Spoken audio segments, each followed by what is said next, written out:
मतलब कैसे फिर अब एक सिलसिला है, आपको दुख भी आप बड़े अरसे से रोकेंगे कैसे? जो आपने कहा स्ट्रेटजीज सीखें, वो कौन से तरीके हैं जो सीखने से मदद मिलेगी हमें उस दुख में की कैफियत से, अपनी सेल्फ पिटी में से, एक खुद अजियती में से निकलने में? देखिए, सदियों से ये ख्याल रहा है कि हमें अपने लिए नहीं दूसरों के लिए जीना चाहिए।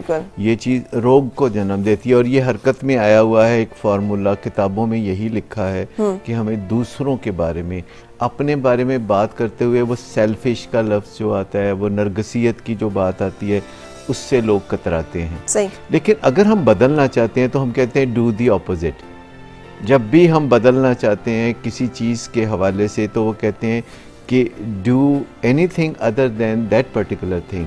जैसे हम शराब छोड़ना चाहते हैं तो फिर शराब के अलावा जो भी दुनिया में काम है वो करना शुरू कर दें। अगर ड्रग्स, तो जो भी ड्रग्स के अलावा काम है। अगर वज़न कम करना चाहते हैं तो जो भी इसके अलावा काम है। अगर रोग से बदलना चाहते हैं तो फिर ऑपोजिट करें, जो पहले से कर रहे हैं। जो किसी के पीछे हाथ धो के पड़े हुए हैं तो अपने पीछे हाथ धो के पड़ जाए, यानी अपने लिए बेहतरी के काम करने शुरू कर दें। Do the opposite. You need to love what you hate, you need to hate what you love. ये जो सीखने का काम है, मोटिवेशन इसे ही कहते हैं। मोटिवेशन का मतलब है किसी चीज़ को मुतहरक करना। और फिर इसके साथ साथ आपको वो टिप्स चाहिए, वो आपको नॉलेज चाहिए, वो आपको स्किल्स चाहिए, फिर उन स्किल्स की प्रैक्टिस चाहिए। थोड़ा सा चखाएं ना वो स्किल, वो क्या होगा?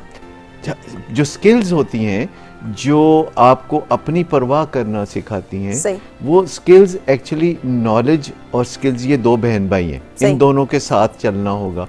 सबसे पहले इल्म होना चाहिए कि जब हम अपना ख्याल रखते हैं तो ये किसी तरह से भी कोई गुनाह की बात नहीं होती, कोई बुरी बात नहीं होती, चे जाए कि हम उस दौरान किसी को हर्ट करें। जब हम अपना ख्याल करते हैं तो हम भी लोग होते हैं, हम भी इंसान होते हैं, हमारा भी हक होता है। हम किसी का हक मार के अपने आप को नहीं देते, हम जब अपना हक अपने आप को देते हैं तो इससे बात शुरू होती है। तो जब हमें नॉलेज हो जाता है कि ऐसा कोई गुनाह की बात नहीं होती, ऐसा कोई बुरी बात नहीं होती, सेल्फ केयर जो है वो हमें एम्पावर करती है, हमें मजबूत बनाती है, तवाना बनाती है। फिर हम दूसरों की मदद बर वक्त कर सकते हैं, घबराए बगैर, पैनिक में आए बगैर हम मदद कर सकते हैं। फिर ये जो हम प्रैक्टिस कहते हैं ना, इसमें एक चीज़ होती है जिसे हम डेलिब्रेट प्रैक्टिस कहते हैं, जो हम किसी माहिर की निगरानी में करते हैं। हम उसे कहते हैं कि देखो मैं ये कर रहा हूँ और तुम देखो और मुझे बताओ कि मैं ये ठीक कर रहा हूँ या मैं ये ठीक नहीं कर रहा हूँ। बहुत छोटी छोटी कमज़ोरियाँ होती हैं जिनसे बड़ा फ़र्क पड़ता है। जैसे कोई फास्ट बॉलर है तो उसका कोच उसे देखेगा और वो बॉलिंग करेगा और कोच उसको बताएगा कि कहाँ एक छोटी सी, एक स्प्लिट सेकंड में कहाँ तुम गलती करते हो, कैसे तुम जो है राइज करते हो बॉल फेंकने से पहले और कैसे तुम फॉल करते हो, गलती इसमें है। और बॉल फेंकते हुए तुम सांस कैसे लेते हो, गलती कहीं इसमें है। इसी तरह जब हम ताल्लुकात की बात कर रहे होते हैं तो रोल प्ले करा के हम देखते हैं कि एक फर्जी हम रिश्तेदार बना देते हैं किसी का जो कि माहिर होता है अदाकारी का, और वो बताता है फिर उस बंदे को कि कैसे रिएक्ट करना है और कैसे प्रोएक्ट